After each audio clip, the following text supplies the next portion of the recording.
ఇన్ని ఇన్ని సినిమాలు ఇప్పుడు రాజేంద్ర ప్రసాద్ సార్ తోటి ఆ నలుగురిలో భార్య చేసినాం. ఎస్. ఆడికెంచి కనబడుతున్నావు మళ్ళా. అంటే ఇప్పుడు అమ్మ లెక్క అత్త లెక్క ఇట్లా వస్తున్నావు కదమ్మా.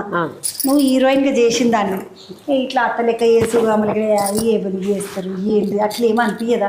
మనం హీరోయిన్ గా ఉన్నప్పుడే అది స్టార్టింగ్ అనిపించింది కొంచెం, మన హీరోయిన్ గా చేసాము. ఎందుకంటే హీరోయిన్ అనేది ఒక ప్యాషన్, నేను ఇష్టపడి వచ్చింది కదా. హీరోయిన్ గా చేశాను, డూయెట్లు పాడాను, అన్నీ చేశాను, గ్లామర్ రోల్స్ చేశాను, ఫ్యామిలీ రోల్స్ ఎక్కువ చేశాను, అవార్డ్స్ వచ్చిన క్యారెక్టర్స్ చాలా చేశాను.